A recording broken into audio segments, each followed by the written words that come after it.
Hi Mark, I'm Christy42 and today I'm going to read Joshua Foer, Feats of Memory Anyone Can Do. And I'm a junior in NCUE. I'd like to invite you to close your eyes. Imagine yourself standing outside the front door of your home. I'd like you to notice the color of the door, the material that it's made out of. Now visualize a pack of overweight nudists on bicycles. Laughter. They are competing in naked bicycle race, and they are headed straight for your front door. I need you to actually see this. They are pedaling really hard, they're sweaty, they're bouncing around a lot, and they crash straight into the front door of your home. Bicycles fly everywhere, wheels roll past you, spokes end up in awkward places. Step over the threshold of your door into your foyer, your hallway, whatever's on the other side, and appreciate the quality of the light. The light is shining down on Cookie Monster. Cookie Monster is waving at you from his perch on top of a tin horse. It's a talking horse. You can practically feel his blue fur tickling your nose. You can smell the oatmeal raisin cookie that he's about to shovel into his mouth. Walk past him. Walk past him into your living room. In your living room, in full imaginative board band, picture Britney Spears. She's scantily clad. She's dancing on your coffee table, and she's singing Hit Me Baby One More Time. And then follow me into your kitchen. In your kitchen, the floor has been paved over with a yellow brick road. And out of your oven are coming towards you Dorothy, the Tin Man, the Scarecrow, and the Lion from the Wizard of Oz, hand in hand, skipping straight towards you. Okay, open your eyes. I want to tell you about a very bizarre contest that is held every spring in New York City. It's called the United States Memory Championship. And I had gone to cover this contest a few years back as a science journalist, expecting, I guess, that this was going to be like the Super Bowl of savants. This was a bunch of guys and few ladies, widely varying in both age and hygienic upkeep. Laughter. They were memorizing hundreds of random numbers, looking at them just once. They were memorizing the names of dozens and dozens and dozens of strangers. They were memorizing entire poems in just a few minutes. They were competing to see who could memorize the order of a shuffled pack of playing cards the fastest. I was like, this is unbelievable. These people must be freaks of nature. And I started talking to a few of the competitors. This is a guy called Ed Cook, who had come over from England, where he had one of the best trained memories. And I said to him, Ed, when did you realize that you were a seventh? And Ed was like, I'm not a seventh. In fact, I have just an average memory. Everybody who competes in this contest will tell you that they have just an average memory. We've all trained ourselves to perform these utterly miraculous feats of memory using a set of ancient techniques invented 2,500 years ago in Greece. The same techniques that Cicero had used to memorize his speeches, that medieval scholars had used to memorize entire books. And I said, wow, how come I never heard of this before? And we were standing outside the competition hall, and Ed, who is wonderful, brilliant, but somewhat eccentric English guy, says to me, Josh, you're an American journalist. Do you know Britney Spears? I'm like, what? No. Why? Because I really want to teach Britney Spears how to memorize the order of a shuffled pack of playing cards on US national television. It will prove to the world that anybody can do this. Laughter. I was like, well, I'm not really Britney Spears, but maybe you could teach me. I mean, you've got to start somewhere, right? And that was the beginning of a very strange journey for me. I ended up spending the better part of the next year not only training my memory but also investigating it, trying to understand how it works, why it sometimes doesn't work, and what its potential might be. And I met a host of really interesting people. This is a guy called EP. He's an amnestic who had very possibly the worst memory in the world. His memory was so bad that he didn't even remember he had a memory problem, which is amazing. And he was this incredibly tragic figure that but he was a window into the extent to which our memories make us who we are. At the other end of spectrum I met this guy. This is King Pig. He was the basis of Dustin Hoffman's character in the movie Rain Man. We spent an afternoon together in the Salt Lake City Public Library memorizing phone books, which was scintillating laughter. And I went back and I read a whole host of memory treatises. Treatises written 2,000 plus years ago in Latin, in antiquity, and then later in the Middle Ages, and I learned a whole bunch of really interesting stuff. One of the really interesting things that I learned is that once upon a time, this idea of having a trained, disciplined, cultivated memory was not nearly so alien as it would seem to us to be today. Once upon a time, people invested in their memories, in laboriously furnishing their minds. Over the last millennia, we've invented a series technologies, from the alphabet, to the scroll, to the condex, the printing press for photography, the computer, the smartphone, that have made it progressively easier and easier for us to externalize our memories, for us to essentially outsource this fundamental human capacity. These technologies have made our modern world possible, but they've also changed us.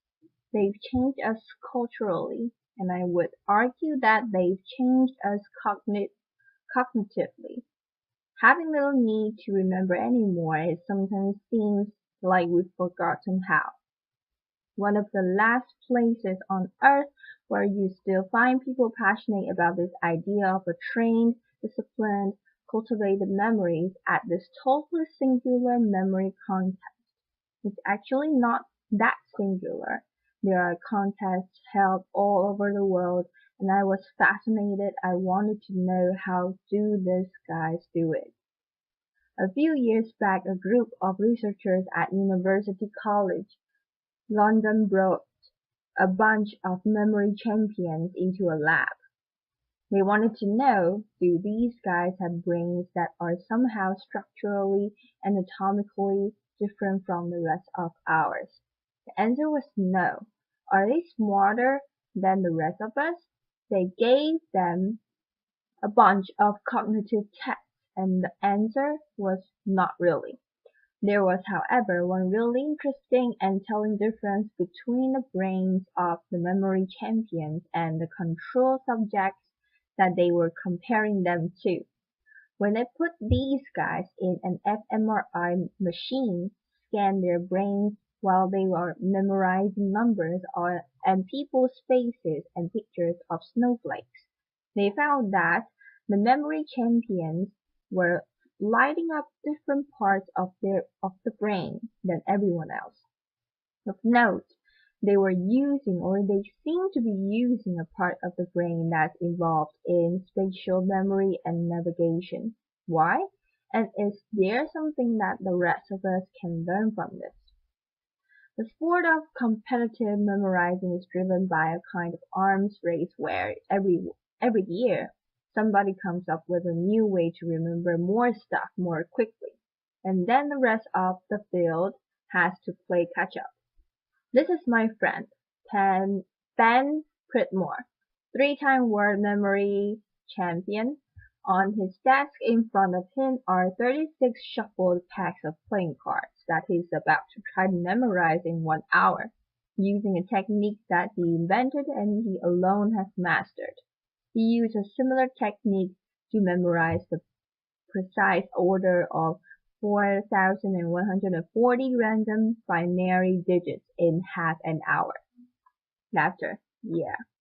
And while there are a whole host of ways of remembering stuff in these competitions, everything, all of the techniques that are being used ultimately come down to a concept that psychologists refer to as elaborative encoding. And it's well illustrated by a nifty paradox known as the Baker-Baker paradox, which goes like this. If I tell you two people to remember the same word, if I say to you, remember that there is a guy named Baker, that's his name, and I say to you, remember that there's a guy who is a baker. Okay. And I come back to you at some point later on and I say, do you remember that word that I told you a while back? Do you remember what it was? The person who was told his name is Baker is less likely to remember the same word than the person was told his job is a baker. Same word, different amount of remembering. That's weird. What's going on here? Well, the name Baker doesn't actually mean anything to you. It is entirely untethered from all of the other memories floating around your skull. But the common noun, baker, we know bakers. Bakers wear funny white hats. Bakers have flour on their hands. Bakers smell good when they come home from work. Maybe we even know a baker. And when we first hear that word, we start putting these associational hooks into it. That makes it easier to fish it back out at some later date. The entire art of what is going on in these memory contexts and the entire art of remembering stuff better in everyday life is figuring out ways to transform capital B, Baker, into lowercase b, Bakers. To take information that is lacking in context, in significance, in meaning, and transform it in some way so that it becomes meaningful in the light of all the other things that you have in your mind. One of the more elaborate techniques for doing this dates back 2,500 years to ancient Greece. It can be known as the memory palace. The story behind its creation goes like this. There was a poet called Simonides who was attending a banquet. He was actually the hired entertainment because back then, if you wanted to throw a really slamming party, you didn't hire a DJ, you hired a poet. And he stands up, delivers his poem from memory, walks out the door, and at the moment he does, the banquet hall collapses, kills everybody inside. It doesn't just kill everybody, it mangles the bodies beyond all recognition. Nobody can say who was inside. Nobody can say where they were sitting. The bodies can't be properly buried. It's one tragedy compounding another. Simonides, standing outside, the sole survivor amid the wreckage, closes his eyes and has this realization, which is that in his mind's eye he can see where each of the guests at the banquet had been sitting, and he takes the relatives by the hand and guides them each to their loved ones amid the wreckage. What Simonides figured out at that moment is something that I think we all kind of intuitively know, which is that as bad as we are at remembering names and phone numbers and word-for-word instructions from our colleagues, we have really exceptional visual and spatial memories. if I asked you to recount the first 10 words of the story that I just told you about Simonides, chances are you would have a tough time with it, but I would wager that if I asked you to recall who is sitting on top of a talking tin horse in your foyer right now, you would be able to see that. The idea behind the memory palace is to create this imagined edifice in your mind's eye and populate it with images of the things that you want to remember. The crazier, weirder, more bizarre, funnier, raunchier, stinkier the image is, the more unforgettable it's likely to be. This is advice that goes back 2000 plus years to the earliest Latin memory treatises. So how does this work? Let's say that you've been invited to TED Center stage to give a speech, and you want to do it from memory, and you want to do it the way that Cicero would have done it if he had been invited to TEDx Rome 2000 years ago. Laughter. What you might do is picture yourself at the front door of your house and you'd come up with some sort of crazy, ridiculous, unforgettable image to remind you that the first thing you want to talk about is this totally bizarre contest. Laughter. And then you'd go inside your house and you would see an image of Cookie Monster on top of Mr. Ed. And that would remind you that you would want to then introduce your friend Ed Cook. And then you'd see an image of Britney Spears to remind you of this funny anecdote you want to tell. And you'd go into your kitchen, and the fourth topic you were going to talk about was this strange journey that you went on for a year. And you'd have some friends to help you remember that. This is how Roman orators memorize their speeches. Not word for word, which is just going to screw you up, but topic for topic. In fact, the phrase topic sentence that comes from the Greek word topos, which means place.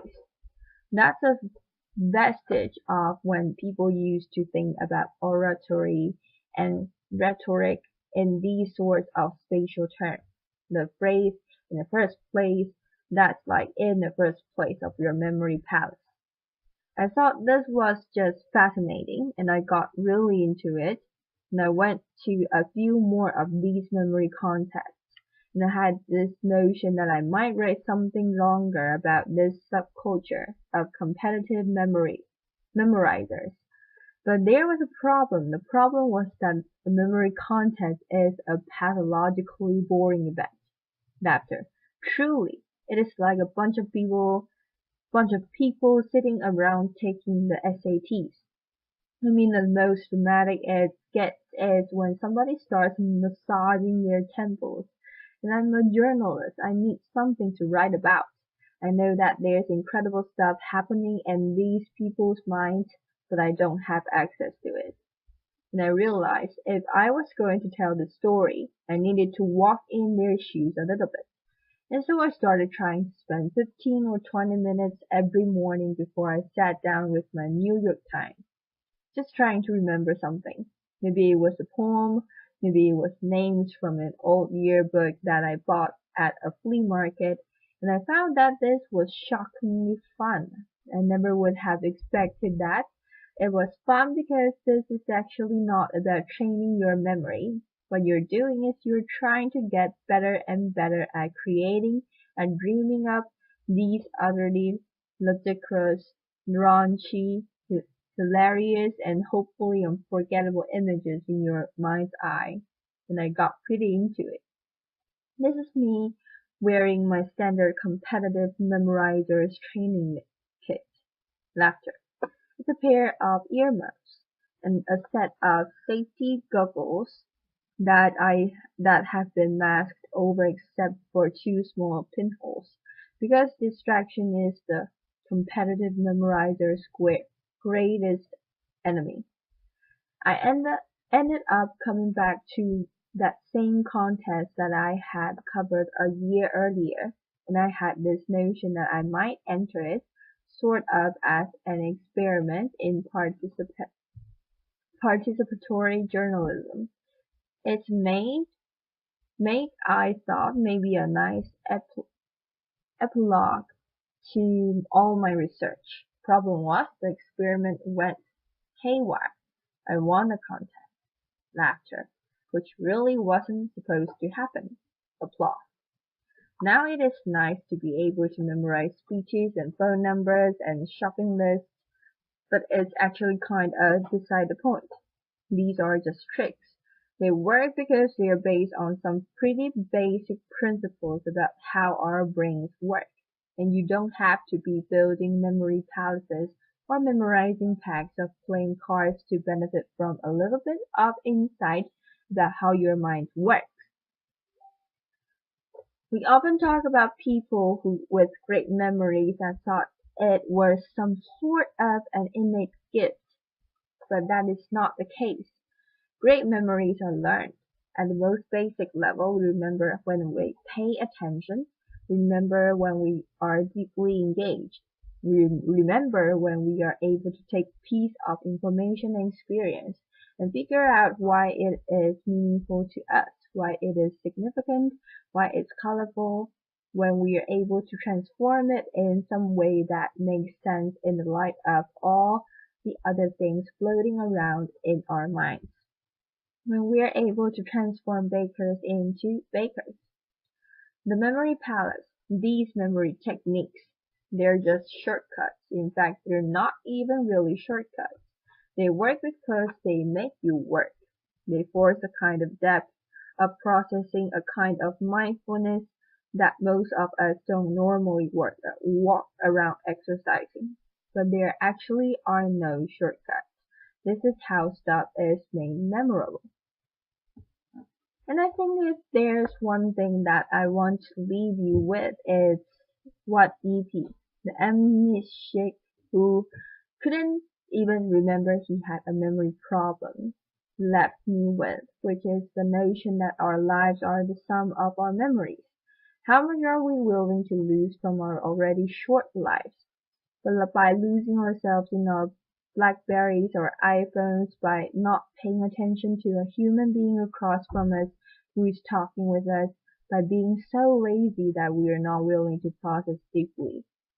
I learned firsthand that there are incredible memory capacities latent in all of us. But if you want to live a memorable life, you have to be the kind